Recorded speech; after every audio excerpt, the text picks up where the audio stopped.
Test audiences, whose opinions Hollywood studios often rely on, are a subject of constant debate. Some people believe they harm cinema, while others argue that an outside perspective helps identify problems. There's no consensus, even among directors and producers. Some support test screenings, while others think they undermine the filmmaker's vision and aren't worth considering. Both sides, however, have strong arguments for their position. People often ask in the comments how test audiences affect filmmaking. The most common questions are, who are these idiots they pick, and why don't studios abandon this obviously pointless practice? Today, let's take a closer look at test screenings, explore some of the most notable examples, and examine a system that has existed in Hollywood for nearly 100 years. It's worth noting that almost all films released in theaters go through test screenings. That means even movies that perform well at the box office and are loved by audiences have likely gone through this process and probably experienced changes as a result. The only exceptions are Bruce Willis's last direct-to-video hits and similar projects. Those films are made for quick sale, and their quality hardly matters to anyone, sometimes not even to Bruce Willis. Only films intended for wide theatrical release go through full test screenings.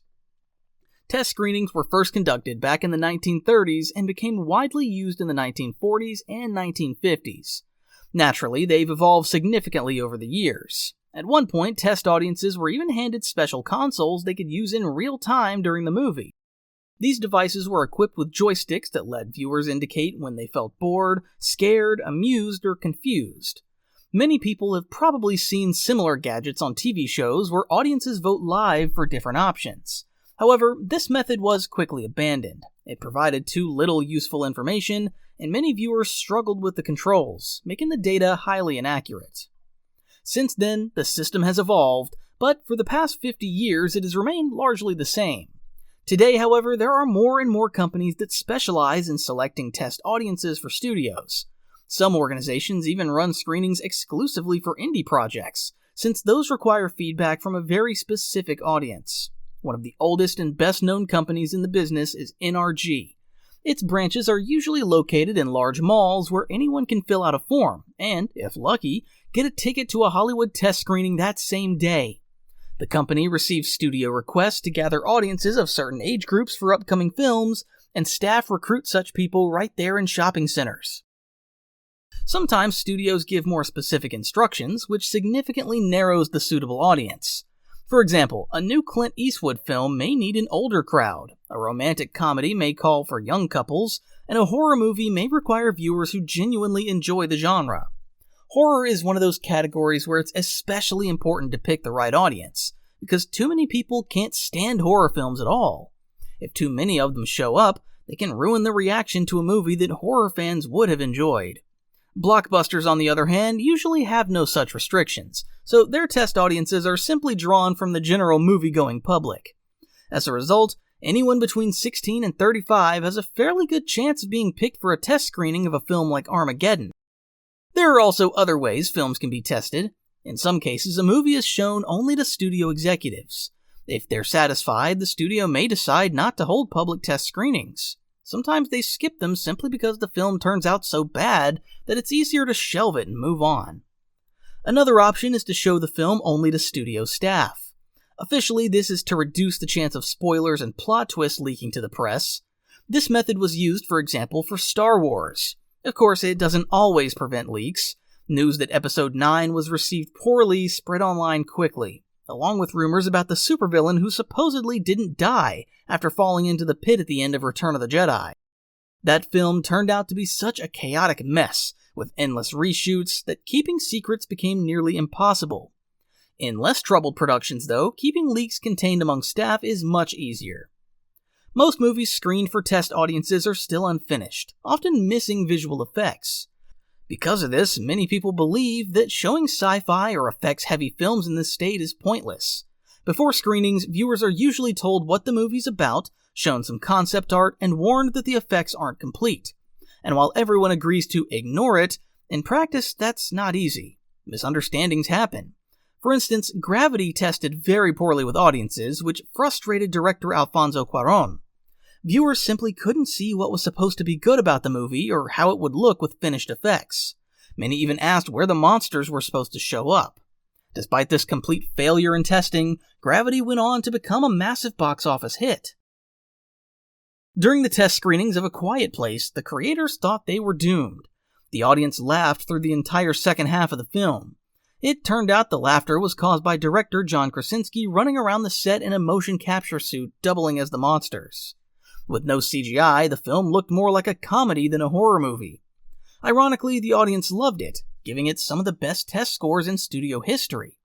Despite the unintended shift in genre, the studio believed audiences would still enjoy the finished product, and they were right.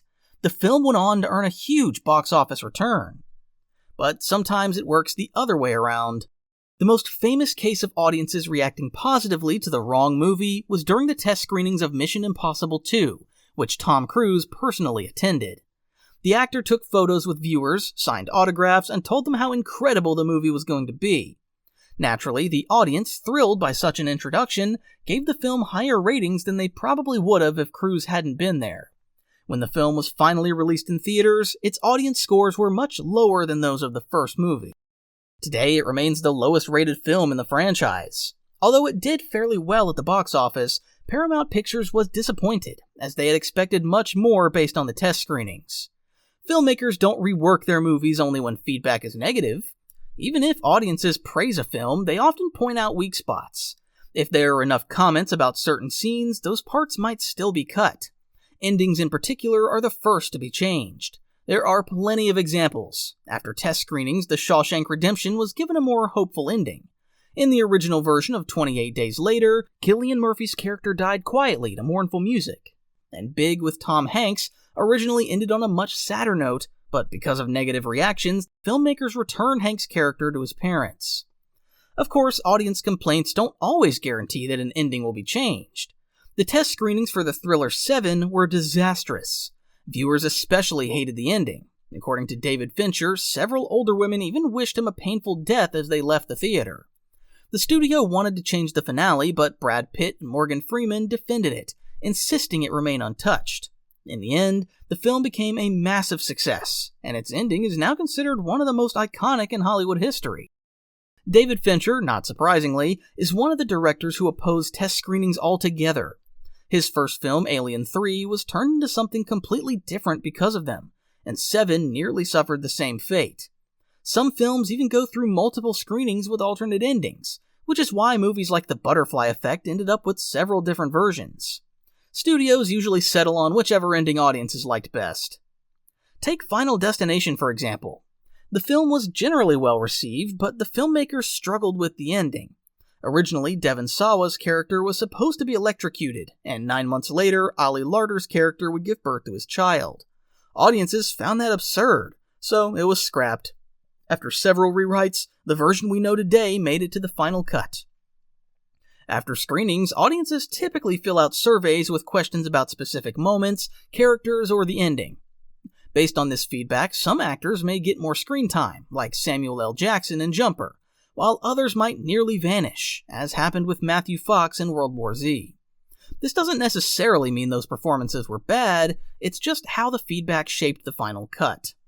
While Fincher is a fierce opponent, directors like Ron Howard and Robert Zemeckis are passionate supporters of test screenings. After each showing, a small focus group is often formed from the most articulate audience members. Zemeckis, for example, actively engaged with these groups, reworking scenes and even reshooting portions of Back to the Future Part 2 and Part 3.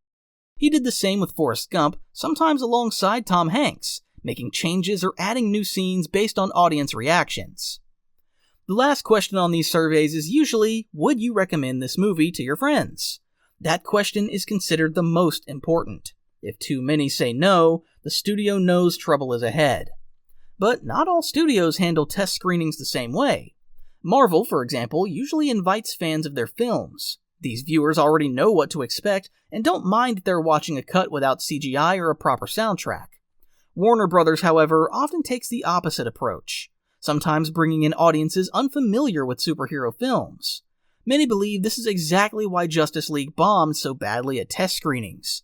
Imagine watching a superhero movie you're not interested in, with unfinished effects, and no knowledge of the earlier installments. It's a recipe for disaster. That said, Marvel's approach doesn't always work either. X-Men Dark Phoenix went through multiple screenings with fans, but after repeated attempts to fix it, the studio eventually gave up, calling the film unsalvageable. The same fate struck Doctor Strange in the Multiverse of Madness. The latest Doctor Strange suffered from massive reshoots. By January 2022, Sam Raimi himself admitted he wasn't sure if they were finally done. According to rumors, production was pure chaos. Test screenings didn't improve things, and after the success of Spider-Man No Way Home, Marvel crammed the sequel with fan service. Nearly half the movie was reworked. It's ironic, considering Scott Derrickson, the director of the first film, had spent years hoping to make a big-budget horror sequel, only to be removed when his vision was rejected. Something similar had already happened with Avengers Age of Ultron, which turned out very different from its original concept due to reshoots and behind-the-scenes conflicts.